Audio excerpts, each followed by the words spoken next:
Hello welcome to what I eat in a day as a pregnant corporate girl. ഇന്നൊരു Saturday ആണ്, ഓഫീസില്ല. രാവിലെ തന്നെ ഞങ്ങൾ രണ്ടാളും കൂടി അമ്പലത്തിലേക്ക് ഇറങ്ങിയിരിക്കുകയാണ്. സോ എനിക്ക് ഇനി കുറച്ച് ദിവസം കൂടി അമ്പലത്തിൽ പോകാൻ പറ്റുള്ളൂ, കാരണം ഇപ്പോൾ 7ാമത്തെ മാസമാണ്. പൂനെയിലുള്ള വളരെ ഫേമസ് ആയ ദഗഡു സേട്ട് എന്ന് പറഞ്ഞ അമ്പലത്തിലാണ് വന്നത് ഞങ്ങൾ. ഇതൊരു ഗണപതി അമ്പലമാണ്. നല്ല തിരക്കായിരുന്നു. ക്യൂവിലൊക്കെ നിന്ന് ദർശനം കഴിഞ്ഞിട്ട് ഞങ്ങൾ പ്രസാദമായിട്ട് ഇറങ്ങി.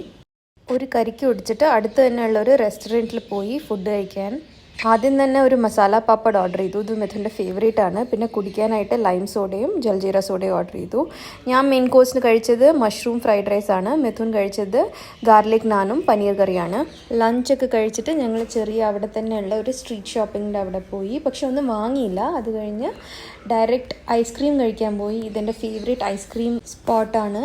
ഞാൻ എപ്പോഴും വാങ്ങുന്ന മെക്സിക്കൻ ചോക്ലേറ്റ് കുക്കീസ് വാങ്ങി. പിന്നെ വീട്ടിൽ വന്നിട്ട് ഉടനെ തന്നെ പോട്ട്ലക്കിൻ്റെ പ്രിപ്പറേഷൻ തുടങ്ങി. ഇന്ന് എൻ്റെ ഫ്രണ്ടിൻ്റെ വീട്ടിൽ വെച്ച് ഒരു പോട്ട്ലക്ക് പരിപാടിയാണ്. സോ അതിനുവേണ്ടി ഞങ്ങൾ ഉണ്ടാക്കുന്ന കസ്റ്റേർഡാണ്. മിഥുനാണ് കസ്റ്റേർഡ് ഉണ്ടാക്കുന്നത്. ഞാൻ ചോറും സാമ്പാറും ഉണ്ടാക്കി. എൻ്റെ ഫ്രണ്ട്സിന് കേരള സാമ്പാർ ഭയങ്കര ഇഷ്ടമാണ്. സോ ഞങ്ങൾ ചോറും സാമ്പാറും കസ്റ്റേർഡുമായിട്ട് എൻ്റെ ഫ്രണ്ടിൻ്റെ വീട്ടിൽ പോയി എല്ലാവരും കൂടി ഒരുമിച്ചിരുന്ന് ഡിന്നറൊക്കെ കഴിച്ചു. സ്റ്റാർട്ടേഴ്സിന് എൻ്റെ ഫ്രണ്ട്സ് ഉണ്ടാക്കിയത് ക്രിസ്പി കോൺ, ചന ബോട്ട്, ചില്ലി ചിക്കൻ, പിന്നെ ഢോക്ല എന്ന് പറഞ്ഞൊരു ഗുജറാത്തി ഡിഷാണ്. മെയിൻ കോഴ്സിന് വെജിറ്റബിൾ നൂഡിൽസും സാമ്പാറും ചോറും ഉണ്ടായിരുന്നു. പിന്നെ ഡെസേർട്ടിന് ഫ്രൂട്ട് കസ്റ്റേർഡ് ആയിരുന്നു. ഡിന്നറൊക്കെ കഴിച്ചു കഴിഞ്ഞ് ഞങ്ങൾ എല്ലാവരും കൂടി ഊണോ കാർഡ്സ് കളിച്ചു. അത് കഴിഞ്ഞ് ജെങ്ക കളിച്ചു.